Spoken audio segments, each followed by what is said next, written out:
മലപ്പുറം കളക്ടറേറ്റിലെ സ്ഫോടന സ്ഥലത്തു നിന്ന് ലഘുലേഖകൾ കണ്ടെത്തി. യുപിയിൽ ബീഫ് കഴിച്ചതിന്റെ പേരിൽ കൊല്ലപ്പെട്ട മുഹമ്മദ് അഖ്ലാഖിന്റെ മരണത്തെക്കുറിച്ചും ലഘുലേഖയിൽ പരാമർശം. സംഭവം അതീവ ഗൌരവതരമെന്നും പ്രത്യേക അന്വേഷണ സംഘം സ്ഥലത്തെത്തിയെന്നും ഡിജിപി അറിയിച്ചു. സാലി ചേർന്നുണ്ട് വിവരങ്ങളുമായി. സാലി, ഒരുപക്ഷെ വിശദമായ ഒരു തെരച്ചിലൊക്കെയാണ് ഇത്തരം കാര്യങ്ങൾ കൂടി കണ്ടെത്തുന്നത്. എന്താണ് ഇതുമായി ബന്ധപ്പെട്ട ഏറ്റവും പുതിയ വിവരങ്ങൾ? എങ്ങനെയാണ്?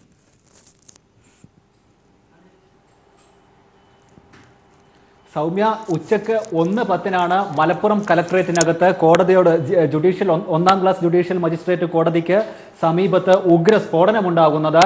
ആളപായമില്ല. ജില്ലാ ഹോമിയോ മെഡിക്കൽ ഓഫീസറുടെ കാറിന് സമീപത്ത് നിന്നാണ് പൊട്ടിത്തെറി ഉണ്ടാകുന്നത്. പൂർണ്ണമായും ഭാഗികമായി തകർന്നിട്ടുണ്ട്, ഗ്ലാസുകൾ പൊട്ടിയിട്ടുണ്ട്. ഇതിന് അടുത്ത് നിന്ന് തന്നെ ദി ബേസ് മൂവ്മെന്റ് എന്ന് എഴുതിയ ഒരു ബോക്സ് ലഭിച്ചിരുന്നു. ഇതോടൊപ്പം ഒരു ലഘുലേഖയും കിട്ടി എന്നാണ് അന്വേഷണ ഉദ്യോഗസ്ഥർ പറഞ്ഞത്. എന്നാൽ ഇക്കാര്യം ജില്ലാ പോലീസ് മേധാവി നിഷേധിച്ചു. അതേസമയം സ്ഫോടനത്തിന് ഉപയോഗിച്ചത് അതീവ സ്ഫോടനശേഷിയുള്ള അമോണിയം നൈട്രേറ്റ് തന്നെയാണ്. ഇത് പ്രഷർ കുക്കർ ഐഡിയ എന്നാണ് SP പറഞ്ഞത്. ബാറ്ററിയുമായി ഘടിപ്പിച്ച് ഉണ്ടാക്കിയ ബോംബാണ് എന്നാണ് SP-യുടെ സ്ഥിരീകരണം ഉണ്ടായിരിക്കുന്നത്. ബോംബ് സ്ക്വാഡും ഡോഗ് സ്ക്വാഡും എല്ലാം പരിശോധനകൾ നടത്തി, പ്രാഥമിക പരിശോധനകളെല്ലാം നടത്തി ഇതുമായി ബന്ധപ്പെട്ട വിവരങ്ങൾ പോലീസ് ശേഖരിച്ചു വരികയാണ്. കൊല്ലം കലക്ടറേറ്റിൽ ഉണ്ടായതിന് സമാനമായ ഒരു സ്ഫോടനം തന്നെയാണ് മലപ്പുറത്തും ഉണ്ടായിരിക്കുന്നത്. അതോടൊപ്പം തന്നെ ആന്ധ്രയിലെ ചിറ്റൂരിലും കർണാടകത്തിലെ മൈസൂരിലും ഇത് കലക്ടറേറ്റ് വളപ്പിൽ നടന്ന സ്ഫോടനങ്ങളുടെ അതേ സ്വഭാവം തന്നെയാണ് ഇന്ന് മലപ്പുറത്തും ഉണ്ടായത് എന്നാണ് പ്രാഥമികമായ നിഗമനം. ഇവിടങ്ങൾ ഉപയോഗിച്ച അതേ വസ്തുക്കൾ ഉപയോഗിച്ച്, സമാന സ്വഭാവമുള്ള വസ്തുക്കൾ ഉപയോഗിച്ച് തന്നെയാണ് സ്ഫോടക വസ്തു ബോംബ് നിർമ്മിച്ചിരിക്കുന്നത് എന്നാണ് പോലീസിന്റെ പ്രാഥമികമായ നിരീക്ഷണം. ഏതായാലും DGP-യുടെ നിർദ്ദേശാനുസരണം പ്രത്യേക അന്വേഷണ സംഘം ഇപ്പോൾ മലപ്പുറത്ത് ഉണ്ട്. അതോടൊപ്പം തന്നെ കൊല്ലം കേസ് അന്വേഷിച്ച, കൊല്ലത്തെ ബോംബ് സ്ഫോടന കേസ് അന്വേഷിച്ച കലക്ടറേറ്റ് വളപ്പിലുണ്ടായ സ്ഫോടനം അന്വേഷിച്ച ഉദ്യോഗസ്ഥരുമായി ജില്ലാ പോലീസ് മേധാവി ഫോണിൽ ബന്ധപ്പെട്ടിരുന്നു. അവരും ഇതിന്റെ സ്വഭാവം പരിശോധിക്കാനായി നാളെയോ മറ്റന്നാളോ അവർ മലപ്പുറത്തേക്ക് എത്തുമെന്ന് പറയുന്നു. വിശദമായ അന്വേഷണം ഇക്കാര്യത്തിൽ നടക്കുമെന്ന് കലക്ടറും പറഞ്ഞു. കേരളപ്പിറവി ദിനത്തോടനുബന്ധിച്ചുള്ള പ്രത്യേക പരിപാടികളെല്ലാം കലക്ടറേറ്റിൽ ഉണ്ടായിരുന്നു. ജില്ലാ കലക്ടർ ചേംബറിൽ ഉണ്ടായിരുന്നു. മറ്റു മുതിർന്ന ഉദ്യോഗസ്ഥരെല്ലാം, മെഡിക്കൽ രംഗത്തെയും മറ്റും മുതിർന്ന ഉദ്യോഗസ്ഥരെല്ലാം, ജില്ലാ മെഡിക്കൽ ഓഫീസർമാരെല്ലാം കലക്ടറേറ്റിനകത്തുണ്ട്. വെറും 50 മീറ്ററുകൾക്കടുത്താണ് PRD ഓഫീസിന്റെയും PSC കേന്ദ്രത്തിന്റെയും ഒക്കെ 50 മീറ്റർ അടുത്താണ് ഇത്തരത്തിൽ വലിയ ഒരു സ്ഫോടനം ഉണ്ടാകുന്നത്. ശബ്ദം കേട്ടാണ് കലക്ടർ ഉൾപ്പെടെയുള്ളവരും ജീവനക്കാരെല്ലാം തന്നെ പുറത്തേക്ക് വരുന്നത്. ഈ സമയത്ത് പുക കാണുന്നു. അതോടൊപ്പം തന്നെ വെടിമരുന്നിന്റെ ഗന്ധമുണ്ടായിരുന്നുവെന്നും മണമുണ്ടായിരുന്നുവെന്നും ദൃക്സാക്ഷികൾ പറയുന്നുണ്ട്. അമോണിയം നൈട്രേറ്റ് ആണ് സ്ഫോടനത്തിനായി ഉപയോഗിച്ചിരിക്കുന്നതെന്നാണ് ജില്ലാ പോലീസ് മേധാവി പറഞ്ഞിരിക്കുന്നത്. ഏതായാലും ദി ബേസ് മൂവ്മെന്റ് എന്ന ഒരു സംഘടന, ഈ സംഘടനയുടേതെന്ന് പറയുന്ന ഒരു ലഘുലേഖ ഇതിനടുത്തു നിന്ന് കിട്ടിയെന്ന് നേരത്തെ അന്വേഷണ ഉദ്യോഗസ്ഥർ പറഞ്ഞിരുന്നു. ഇതിൽ ദാദ്രിയിൽ ഗോമാംസം കഴിച്ചതുമായി ബന്ധപ്പെട്ട് കൊലപ്പെടുത്തിയ അഖ്ലാഖിനെ പിന്തുണക്കുന്ന വരികളുണ്ട് എന്നും പറഞ്ഞിരുന്നു. എന്നാൽ SP പിന്നീട് ഇക്കാര്യം നിഷേധിച്ചിട്ടുണ്ട്. ഇക്കാര്യത്തിൽ ഒരു ഉറപ്പ് നമുക്കുമില്ല. ഏതായാലും അത്തരത്തിൽ ഈ ബേസ് മൂവ്മെന്റ് എന്ന് പറയുന്ന സംഘടന നേരത്തെ ദേശീയ തലത്തിൽ തന്നെ രഹസ്യാന്വേഷണ സംഘം നിരീക്ഷിച്ചു വരുന്ന ഒരു സംഘടനയാണ്. സാലിയിലേക്ക് എത്താം. ഇപ്പോൾ retired SP Shri George Joseph നമ്മോടൊപ്പം ടെലിഫോൺ ലൈൻ ചേരുന്നുണ്ട്. ശ്രീ ജോർജ് ജോസഫ്, ഒരുപക്ഷെ ആദ്യം ഈ സംഭവം ഉണ്ടായപ്പോൾ അത് കൊല്ലത്തെ കളക്ടറേറ്റ് സ്ഫോടനവുമായി ബന്ധപ്പെടുത്തിയായിരുന്നു പറഞ്ഞിരുന്നത്. ഇന്നിപ്പോൾ ബേസ് മൊമെന്റ് എന്ന ഒരു സംഘടനയുടെ പേരും അതോടൊപ്പം ഉള്ള ചില സംഭവങ്ങളും ഒക്കെ കണ്ടെടുത്തു, ലഘുലേഖകൾ കണ്ടെടുത്തു എന്ന് പറയുന്നു. അതില്ല എന്ന് പിന്നീട് പോലീസ് പറയുകയും ചെയ്യുന്നുണ്ട്. ഒരുപക്ഷെ ഈ ഇന്നത്തെ ഒരു സംഭവം അത് പ്രത്യേകിച്ച് ഈ ഒരു മേഖലയുമായൊക്കെ ഇത്തരം പ്രശ്നങ്ങളുമായൊക്കെ ബന്ധപ്പെട്ട് നേരിട്ടൊക്കെ ഇടപെട്ടിട്ടുള്ള ഒരു വ്യക്തി എന്നൊക്കെ ഉള്ള നിലയിൽ, അങ്ങനെയുള്ള ഒരു ഉദ്യോഗസ്ഥനായിരുന്നു എന്ന നിലയിൽ കൂടി എങ്ങനെയാണ് ഇന്നത്തെ ഈ ഒരു സംഭവത്തെ കാണുന്നത്? ശ്രീ ജോർജ് ജോസഫ്, താങ്കൾ കേൾക്കാമോ? കേൾക്കാം. എന്തെങ്കിലും സമാനതകൾ, പ്രത്യേകിച്ച് ഇന്നിപ്പോൾ ചില കാര്യങ്ങൾ ലഘുലേഖകൾ കിട്ടിയെന്ന് പറയുന്നു, അല്ലെങ്കിൽ അഖ്ലഖിന്റെ മരണവുമായി ബന്ധപ്പെട്ട വിഷയങ്ങളാണ് കാരണമെന്ന് പറയുന്നു. ഇത്തരത്തിൽ ഇന്നിപ്പോൾ നടന്നിട്ടുള്ള സംഭവങ്ങൾക്ക് എന്തെങ്കിലും സമാനതകൾ താങ്കൾ കാണുന്നുണ്ടോ? കാണുന്നുണ്ട്. ഞാന് ഇത് ഭോപ്പാലിലെ സംഭവത്തിന്റെ റിയാക്ഷൻ തന്നെയാണ്. ഭോപ്പാലിലെ സംഭവത്തിന്റെ ഹലോ കേൾക്കുന്നുണ്ട്, പറഞ്ഞോളൂ. ഭോപ്പാലിലെ സംഭവത്തിന്റെ റിയാക്ഷൻ തന്നെയായിട്ടാണ് എനിക്ക് തോന്നുന്നത് ഇത്. കാരണം നമ്മുടെ ഇവിടെ വാഗമണ്ണിൽ വന്ന ആ ക്ലാസ് അറ്റൻഡ് ചെയ്ത ഒരു സിമി പ്രവർത്തകനും ഭോപ്പാലിൽ വെടിയേറ്റ് മരിച്ചിട്ടുണ്ട്. അപ്പോ കൊല്ലത്ത് നമ്മൾ കണ്ടു, കൊല്ലം കളക്ടറേറ്റിൽ ഒരു സ്ഫോടനം ഉണ്ടായി, പാലക്കാടുണ്ടായി, ആന്ധ്രയിലുണ്ടായി ആ സ്ഫോടനം. അല്ലുമ്മയുടെ പുതിയ പേരാണ് ബേസ് മൂവ്മെന്റ്. ഹലോ, കേൾക്കുന്നുണ്ട്. അല്ലുമ്മയുടെ പുതിയ പേരാണ് ബേസ് മൂവ്മെന്റ്. അപ്പൊ കൊല്ലത്ത് കളക്ടറേറ്റിൽ ആ സ്ഫോടനം ഉണ്ടായപ്പം ബേസ് മൂവ്മെന്റ് എന്ന് അവിടെ എഴുതിയിട്ടിരുന്നു. അപ്പൊ അത് അല്ലുമ്മ നിരോധിച്ച സംഘടന ആയതുകൊണ്ട് ഈ ബേസ് മൂവ്മെന്റ് എന്ന് പറഞ്ഞിട്ടാണ് ഇപ്പൊ അവർ മൂവ് ചെയ്യുന്നത്. അപ്പൊ ഇത് ഇപ്പോഴത്തെ സ്ഫോടനം ഈ ഭോപ്പാലിന്റെ റിയാക്ഷൻ തന്നെയാണ്. അതുകൊണ്ട് പോലീസ് ഇക്കാര്യത്തിൽ വളരെയധികം ജാഗ്രത ഉണ്ടായിരിക്കണം, ശ്രദ്ധിക്കണം. അല്ലുമ്മയുടെ പുതിയ പേരാണ് ബേസ് മൂവ്മെന്റ് എന്ന് കൊല്ലംകാര് പറയുന്നു, കൊല്ലം പോലീസ് പറഞ്ഞു കണ്ടെത്തിയെങ്കിലും അതിൽ ഉൾപ്പെട്ടവരെ ഇന്ന് വരെ നമുക്ക് പിടിക്കാൻ പറ്റിയിട്ടില്ല. അപ്പൊ കേരളത്തില് അല്ലുമ്മയുടെ മൂവ്മെന്റ് സജീവമാണെന്ന് അതിന്റെ അർത്ഥം. ഭോപ്പാലിലുണ്ടായതിന്റെ റിയാക്ഷൻ ഇന്ത്യയിൽ വേറെ ഒരിടത്തും ഉണ്ടായില്ല. അതാണ് ഇവിടെ സുപ്രധാനമായി ഉള്ളത്. ഭോപ്പാലിൽ ഇങ്ങനെ സംഭവം സ്വാഭാവികമായും സിമി ക്യാമ്പിൽ അന്ന് ഉണ്ടായിരുന്ന ആൾ ഉൾപ്പെട്ടിട്ടുണ്ട്. പക്ഷേ അതിനും അപ്പുറത്തേക്ക് എന്തുകൊണ്ട് കേരളം തെരഞ്ഞെടുത്തു എന്നതൊരു വിഷയമല്ലേ? പ്രത്യേകിച്ച് മലപ്പുറത്തും ഇതുമായി ബന്ധപ്പെട്ട ഒരു പക്ഷേ മറ്റ് വിഷയങ്ങളൊക്കെ തന്നെ റിപ്പോർട്ട് ചെയ്യപ്പെട്ടിട്ടുണ്ട്. പക്ഷേ എന്തുകൊണ്ട് കേരളം തെരഞ്ഞെടുത്തു എന്നതും കൂടി ഒരു സംശയത്തിന്. അത് കേരളത്തിലെ ഈ സിമിയുടെ പ്രവർത്തകര് കേരളത്തിൽ അവരുടെ റൂട്ട് കേരളത്തിലുണ്ട്. മറ്റുള്ള സ്ഥലത്ത് സിമിയുടെ പ്രവർത്തകർ വളരെ കുറവാണ്. ഈ സിമിയുടെ എല്ലാ തലത്തിലും കേരളീയരാണ് മുന്നിട്ട് നിൽക്കുന്നതെന്ന് അതിന്റെ അർത്ഥം. അത് മലപ്പുറം മാത്രം തെരഞ്ഞെടുത്തതല്ല. അവർക്ക് കളക്ടറേറ്റില് ഗവൺമെന്റിന് എഗൻസ്റ്റ് ആയിട്ട് കളക്ടറേറ്റ് ഇപ്പൊ 3 കൊല്ലം കളക്ടറേറ്റ് പാലക്കാടായി, കർണാടകയിൽ ഒരെണ്ണം വന്നു, ആന്ധ്രയിൽ ഒരെണ്ണം വന്നു. ഇവിടെ എല്ലാം കോമൺ ആയ ഒരു ബാറ്ററിയാണ് വരുന്നത്.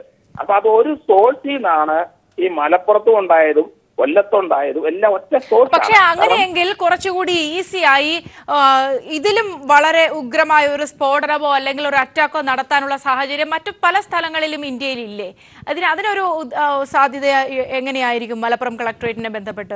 അല്ല, കാരണം ഇവര് ഈ സിമിയുടെ പ്രവർത്തകർക്കൊന്നും ലേറ്റസ്റ്റ് ആയിട്ടുള്ള എക്സ്പ്ലോസീവ് സബ്സ്റ്റൻസ് ഉണ്ടാക്കാൻ അറിയാമെന്ന് എനിക്ക് തോന്നുന്നില്ല. അതിന് ഇന്ത്യയിൽ ഇപ്പം വളരെ ചാൻസ് കുറവാണ്. പ്രത്യേകിച്ച് കേരളത്തിൽ അതിന്റെ പ്രവർത്തകർക്ക് ചാൻസ് കുറവാണ്. അവരിപ്പോ അമ്മനായിട്ട് ഒരു പ്രഷർ കുക്കറിനകത്ത് എക്സ്പ്ലോഡ് ചെയ്യുന്നതായിട്ടാണ് നമ്മൾ മനസ്സിലാക്കിയിരുന്നത്.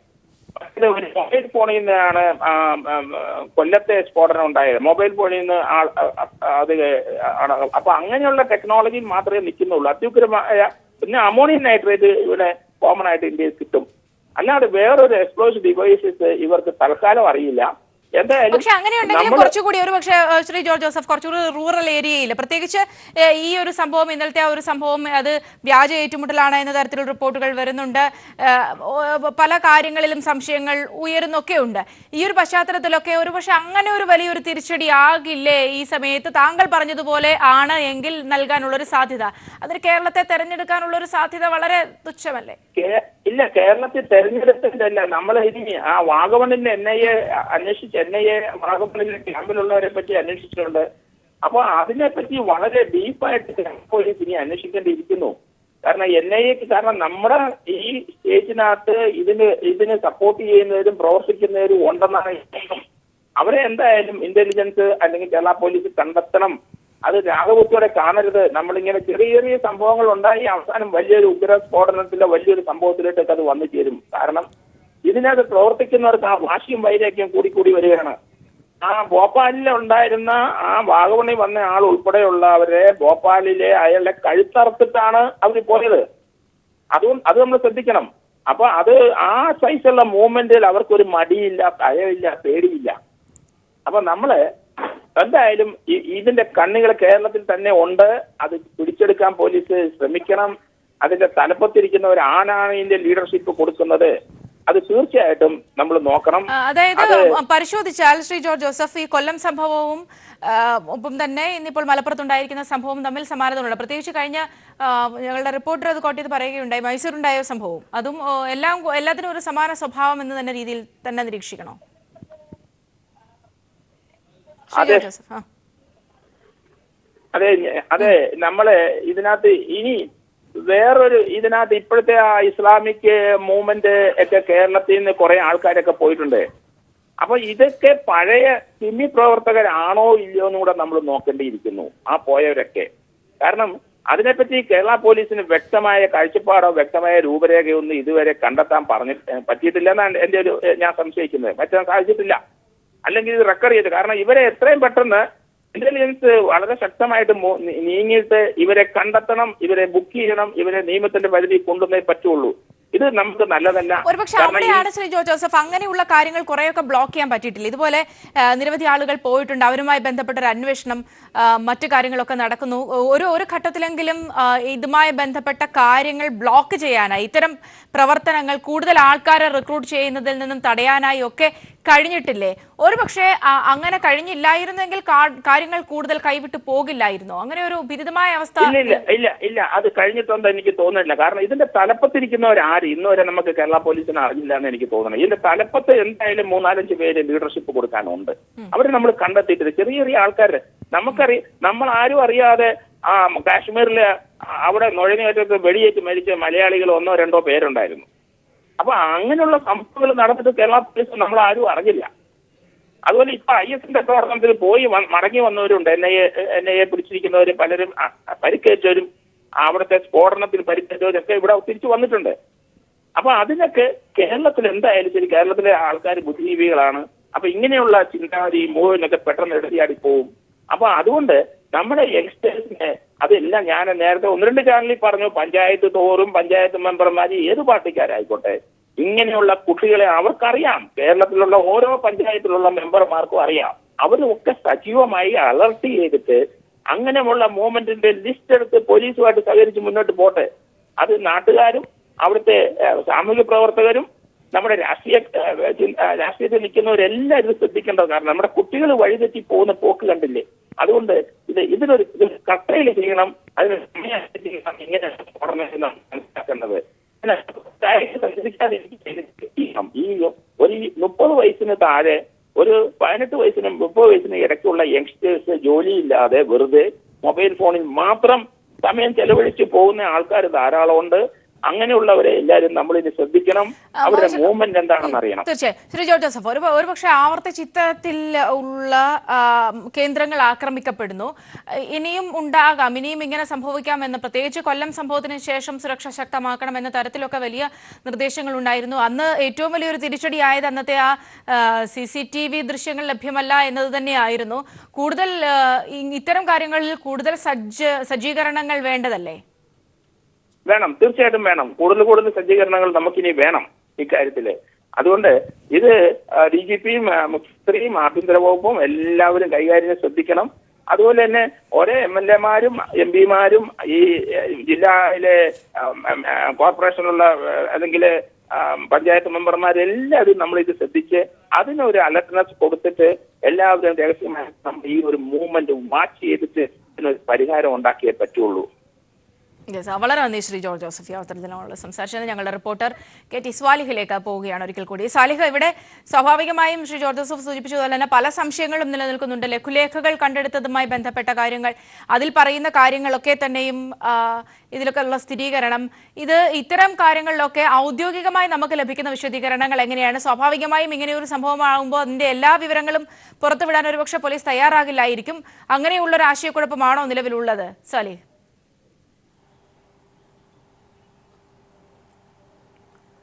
സൗമ്യ, ലഘുലേഖയുടെ കാര്യം, ഇത്തരത്തിൽ അഖ്ലാഖിനെ പിന്തുണക്കുന്ന, ദാദ്രയിൽ ഗോമാംസം കഴിച്ചതുമായി ബന്ധപ്പെട്ട് കൊല്ലപ്പെട്ട അഖ്ലാഖിനെ പിന്തുണക്കുന്ന വരികളുള്ള ഒരു ലഘുലേഖ കണ്ടെടുത്തു എന്ന് അന്വേഷണ ഉദ്യോഗസ്ഥർ, സംഭവ സ്ഥലത്തുണ്ടായിരുന്നവർ ആദ്യഘട്ടത്തിൽ നമ്മോട് പറഞ്ഞിരുന്നു. എന്നാൽ പിന്നീട് ജില്ലാ പോലീസ് മേധാവി തന്നെ അത്തരത്തിലൊരു എഴുത്ത് ഇല്ല എന്ന്, അങ്ങനെ കണ്ടെത്തിയിട്ടില്ല എന്ന് പറയുകയുണ്ടായി. അത് നിഷേധിച്ചു. അതേസമയം ഈ സ്ഫോടനത്തിന് മറ്റു സ്ഫോടനങ്ങളുമായി ബന്ധമുണ്ട്, ചിറ്റൂരിലും മൈസൂരിലും കോടതി കൊല്ലത്തും കോടതി വളപ്പിൽ നടന്ന സ്ഫോടനങ്ങളുമായി ബന്ധമുണ്ട്. ഇതിന് ഉപയോഗിച്ചിരിക്കുന്നത് ഒരേ വസ്തുക്കളാണ്, ഒരേ സമാന സ്വഭാവമുള്ള ബാറ്ററികൾ ഇതിന് ഉപയോഗിച്ചിട്ടുണ്ട്. അതുകൊണ്ട് സമാന സ്വഭാവമുണ്ട് എന്നാണ് ജില്ലാ പോലീസ് മേധാവി പറഞ്ഞത്. ഇത് ബോംബ് തന്നെയാണ്, അമോണിയം നൈട്രേറ്റും പ്രഷർ കുക്കറും ഉപയോഗിച്ച് നിർമ്മിച്ച ഒരു ബോംബ് തന്നെയാണ് ഇവിടെ ഉപയോഗിച്ചിരിക്കുന്നത്.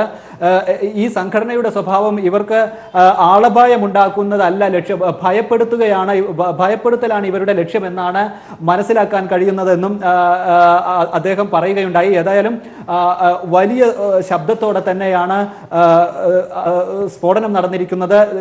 ജനസാന്ദ്രതയുള്ള സ്ഥലത്ത് എപ്പോഴും ജനങ്ങൾ നിൽക്കുന്ന, സാധാരണഗതിയിൽ ആളുകൾ കളക്ടറേറ്റിലേക്ക് പല ആവശ്യങ്ങൾക്കും വരുന്ന ആളുകളൊക്കെ വെറുതെ നിൽക്കുന്ന സ്ഥലത്താണ് ഇത്തരത്തിലൊരു സ്ഫോടനം ഉണ്ടായിരിക്കുന്നത്. ഉച്ചയ്ക്ക് നല്ല വെയിലായതുകൊണ്ട് മാത്രമാണ് ആ ഭാഗത്ത് ആളില്ലാതിരുന്നത്. പാർക്കിംഗ് ഏരിയ കൂടിയാണ്. വാഹനങ്ങളുടെ അകത്തുണ്ടായിരുന്ന ടാക്സി ഡ്രൈവർമാരെല്ലാം വലിയ ആഘാതത്തിലായിരുന്നു, സ്ഫോടനത്തിന്റെ ആഘാതത്തിലായിരുന്നു. 4 കാറുകളുടെ ഗ്ലാസുകളും മറ്റു ഭാഗങ്ങളും ഭാഗികമായി തന്നെ തകർന്നിട്ടുണ്ട്.